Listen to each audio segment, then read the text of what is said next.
13 जनवरी को यूजीसी ने एक ऐसा फैसला किया जिस फैसले को लेकर के अब देश भर में अलग अलग राय सामने आ रही है और खासतौर पे जो भी शैक्षणिक संस्थान है, कैंपस है, वहां पर एक तरफ फैसले का विरोध भी हो रहा है नए नियमों का, तो वहीं दूसरी तरफ समर्थन में भी आवाजें उठ रही हैं। इस वक्त हम पटना यूनिवर्सिटी में मौजूद हैं, ऐतिहासिक विश्वविद्यालय पटना विश्वविद्यालय, और यहाँ कैंपस के अंदर क्या राय है यूजीसी के नियमों में बदलाव के बाद, उस पर बातचीत करते हैं। हालांकि कुछ स्टूडेंट हैं, उनके हाथ में तो बाजाप्ता प्ले कार्ड्स हैं यूजीसी के नियमों में बदलाव को लेकर के।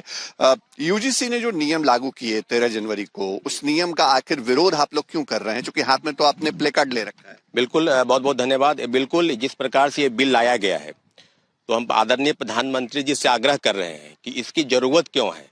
अगर जब हम विश्वविद्यालयों में जाते हैं, जैसा कि यूजीसी ने ये बिल लाया है, तो कहीं ना कहीं एक आप समानता की बात करते हैं। हम लोग पढ़े लिखे लोग हैं, एक समाज बनाने की बात करते हैं, देश को आगे बढ़ाने की बात करते हैं, तो वहां तो कहीं जाति और धर्म की बात होती नहीं है। सब लोगों को एक समानता की तरफ बात की है। लेकिन ये जो बिल आया है, इसमें कहीं ना कहीं एक टकराव जैसी स्थिति है, क्योंकि पहले आपने देखा कि SC/ST बिल जिसका दुरुपयोग हुआ और व्यापक स्तर पर लोगों के ऊपर कानून के तहत थोपा गया और बेवजह उनको जेल के अंदर डाला गया, कई तरह के प्रावधान लगाए गए। अब जो है SC/ST के अलावा OBC और जो महिला है और दिव्यांग है, तो एक भेदभाव आप कहीं ना कहीं सवर्ण को आइसोलेट कर रहे हैं। उनको आप मान के चले हैं कि अगर भेदभाव होगा तो इन्हीं लोग के साथ होगा, सवर्ण जाति के साथ नहीं होगा। मैं 2 लाइन आपको बताता हूं कि वोट बैंक की राजनीति में मैं सवर्ण बेचारा हूं। पहले मुसलमानों से अगर बच जाऊं तो अब दलितों का चारा हूं। वोट बैंक की राजनीति में मैं सवर्ण बेचारा हूं। लेकिन एक सवाल ये पैदा होता है ना कि जो कमजोर वर्ग के छात्र हैं, अगर उनको प्रोटेक्शन दिया जा रहा है नियमों में बदलाव के जरिए, तो इसमें फिर क्यों आशंका है कि सवर्णों के साथ या सवर्ण स्टूडेंट, जनरल स्टूडेंट के साथ भेदभाव होगा? पहले ये हो चुका है, SC/ST एक्ट के टाइम पे ये हो चुका है, और ना ही इसमें कोई पेनल्टी का प्रावधान है या कुछ भी फेक, मतलब जो आप चार्जेस लगाते हैं, ये पहले हो चुका है बहुत, तो उस वजह से एक डर का माहौल है। क्या ये भी आशंका है कि अगर शिकायत गलत हुई, बाद में अगर गलत निकली, तो भी जो कार्रवाई है वो हो जाएगी? कार्रवाई तो पहले होती ही है, जांच तो उसके बाद हो रहा है, तो मतलब अब क्या है नहीं है ये सही नहीं रहता। आपको क्या लगता है, अपना नाम बताइए, आपको क्या लगता है यूजीसी ने जो बदलाव किए हैं 13 जनवरी को, वो सही हैं, गलत हैं? क्या उनमें सुधार होना चाहिए? कहाँ आपत्तियां कहाँ हैं? इसमें संशोधन होना चाहिए। जहाँ तक बात है कि सरकार को इस पर ज़्यादातर ध्यान देना चाहिए कि क्या यूनिवर्सिटी में क्या लागू करना चाहिए, नहीं लागू करना चाहिए, इस पर संशोधन करना चाहिए। क्या संशोधन होना चाहिए? ये यूजीसी जो बिल आया है, इस पर संशोधन होना चाहिए। क्या आशंकाएं क्या हैं? चूंकि कमजोर वर्ग के छात्रों को अगर सहूलियत दी जा रही है, उसके लिए बजाता इक्विटी कमेटी का गठन की बात कही गई है, 24/7 कॉल सेंटर सपोर्ट की बात कही गई है, तो इसमें क्या आपत्ति? कानून जो आया है उस पर विचार विमर्श करके, संशोधन करके, जो सबके लिए अच्छा हो वो लागू करना चाहिए। इसमें लगता है कि कहीं आपत्ति है किसी बात को लेकर के? आपत्ति तो है, अपर कास्ट में भी आपत्ति है। इसको मैंने दोनों को मिला जुला कर चलना चाहिए। यूनिवर्सिटी कैंपस में इस वक्त गुरु रहमान भी हैं, जो कोचिंग संस्थानों में बजाता आप लंबे अरसे से स्टूडेंट्स को पढ़ाते हैं। सभी तरह के स्टूडेंट आपके कोचिंग संस्थान में आपसे जुड़ते हैं, गुरु हैं आप। तो जो यूजीसी को लेकर के नई आपत्तियां हैं, क्या वाकई वो कहीं आशंकाएं पैदा करती हैं मन में? क्योंकि इसमें तो कहा गया है कि इक्विटी कमेटी भी होगी, इसमें 24/7 आपको जो सपोर्ट है वो भी मिलेगा, लेकिन फिर आपत्ति कहाँ पर आकर के? देखिए सर, स्पष्ट रूप से बता दूं कि मैं खुद स्वर्ण हूँ, और स्वर्ण होने के बावजूद मैं जिस यूनिवर्सिटी से पढ़ा हूँ, जहाँ भी पढ़ा हूँ, मैंने देखा है कि इस तरह के भेदभाव होते हैं। तो अगर यूनिवर्सिटी यूजीसी इक्वलिटी एक्ट आया है, तो मैं इसका समर्थन कर रहा हूँ, चाहे इसका कोई विरोध करे, चाहे किसी तरह का बात करे। 100% जाति के आधार पर, धर्म के आधार पर, लिंग के आधार पर, वर्ण के आधार पर, स्त्री पुरुष के आधार पर इस पर भेदभाव होता है। मेरे यूनिवर्सिटी में भी, मैं भी सेंट्रल यूनिवर्सिटी का स्टूडेंट रहा हूँ, बावजूद कि मैं स्वर्ण हूँ, मैं इस बिल का पूरे जोरदार तरीके से समर्थन कर रहा हूं कि समानता उसी परिस्थिति में आएगी जब लोगों के मन में भय होगा, और भय का वातावरण इसलिए पैदा किया गया है ताकि कोई किसी के विरुद्ध न बोले, कोई किसी पर ना हो। जब कोई किसी के विरुद्ध नहीं बोलेगा तो अपने आप समानता आ जाएगी। अब स्वाभाविक है कि ऐसी परिस्थिति में यूजीसी इक्वलिटी बिल जो आई है, वो यूजीसी इक्वलिटी बिल ला के कम से कम जिसके विरुद्ध हमारे विरुद्ध खुद होता था, हालांकि मैं स्वर्ण था, हमको यूनिवर्सिटी में मियाँ कह के पुकारा जाता था, तो अगर इस तरह की बात आई है तो मैं इसका समर्थन कर रहा हूं। हो सकता है कि स्वर्ण के लोग इसका विरोध करें, हमारा विरोध करें, लेकिन उससे मुझे कोई फर्क नहीं पड़ता है। माननीय नरेंद्र मोदी ने यूजीसी इक्वलिटी बिल लाके एक ऐतिहासिक कदम उठाया है, मैं इसको सैल्यूट करता हूं। महिलाओं की भी चर्चा हो रही है, आप खुद एक स्टूडेंट हैं, महिला भी हैं, तो जो लाया गया नया कानून संशोधन, मतलब जो भी नियम में बदलाव किया गया है, उसको लेकर के कहा जा रहा है कि महिलाओं को भी इसमें समानता देने की कोशिश की जा रही है, आपको एक प्रिविलेज दिया जा रहा है। देखिए, मैं तो सबसे पहले आपको बता दूं कि मैं जनरल से हूं और मैं भी इस चीज को झेली हूं। आप कह रहे हैं ना एससी की बात कर रहे हैं, एसटी का, तो हम भी जाते हैं ना तो लोग हमको कहता है यार ये राजपूतनिया जा रही है, इस भाषा का प्रयोग किया जाता है। तो क्या हम शोषित नहीं हैं? बिल्कुल शोषित है। हम ये सरकार से ये मांग कर रहे हैं कि आप जो इस तरह का जो कानून लाते हैं इसमें आप संशोधन कीजिए और बच्चे को जागरूक कीजिए। मान लीजिए एससी है, ठीक एससी से बहुत सारे योजना चल रहा है।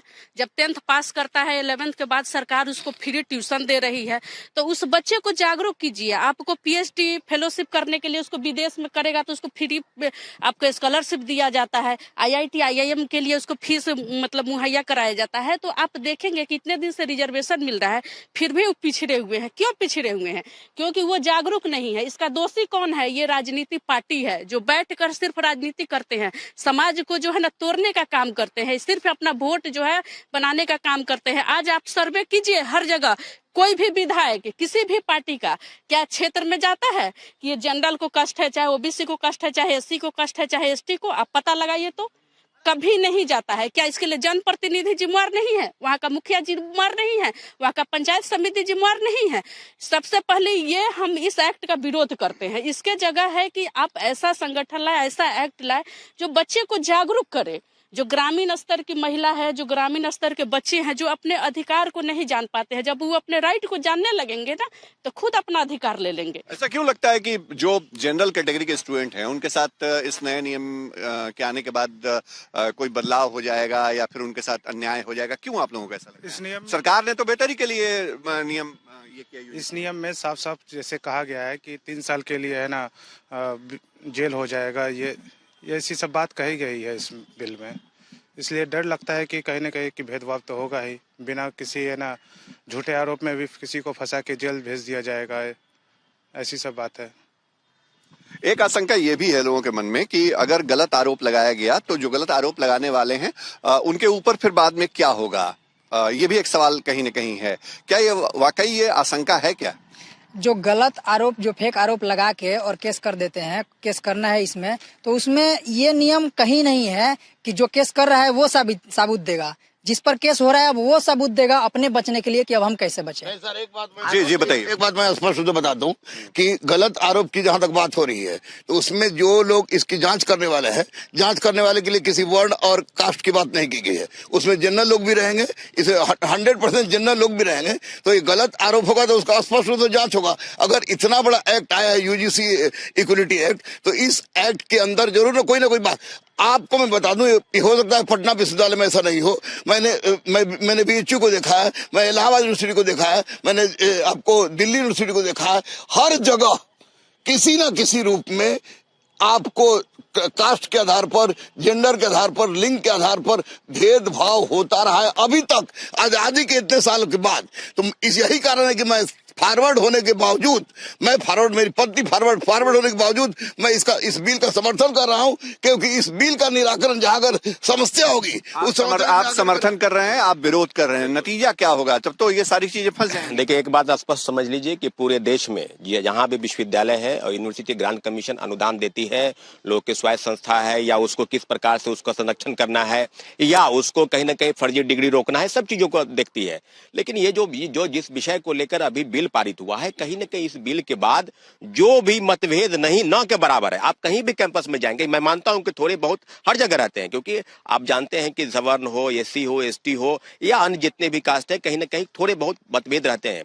लेकिन इस बिल के बाद अब कहीं ना कहीं जो मतभेद ना के बराबर था, आप एससी एसटी को कह रहे हैं, अब तो ओबीसी के भी लोग भी कहेंगे कि भाई हमारे चलते भी हुआ, महिलाएं भी कहेंगे और कई चीजें जो है सामने आएंगे। तो टकराहट जो था, जो लगता है कि इतने साल बीत गए, कल ही हम लोग आजादी के स्वतंत्रता गणतंत्र दिवस मना रहे हैं और उसके बाद लगातार ये चीज आ रही है कि समाज में छुआछूत, गैर बराबरी, सब चीजें। आप कह रहे हैं मतभेद बढ़ेगा, वाकई क्या कैंपस में मतभेद बढ़ेगा इस नए नियम से?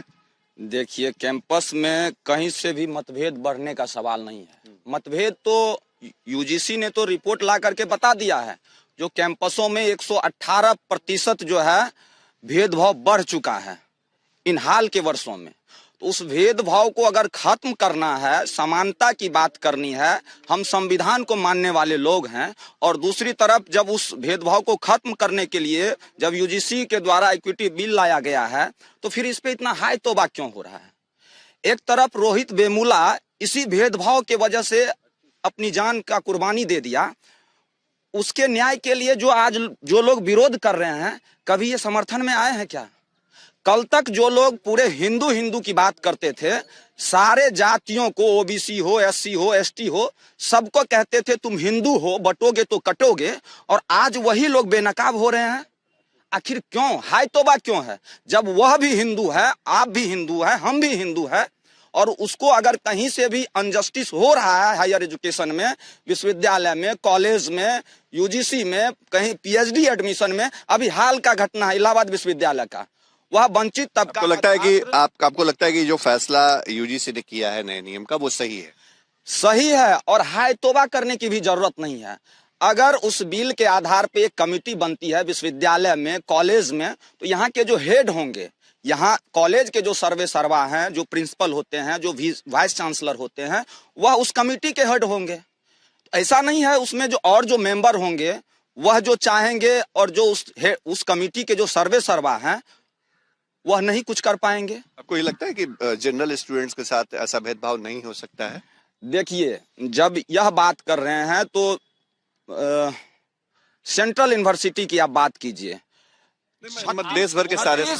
अरे भाई तुम रुको ना, तुम रुको ना, आराम से रहो ना। जनरल मेरा सवाल बड़ा छोटा सा है कि क्या जनरल स्टूडेंट्स के साथ ऐसा नहीं है? 36 लगभग 46 यूनिवर्सिटी है सेंट्रल यूनिवर्सिटी, उसमें से आज भी 80% जो वाइस चांसलर है वो जनरल कैटेगरी के हैं।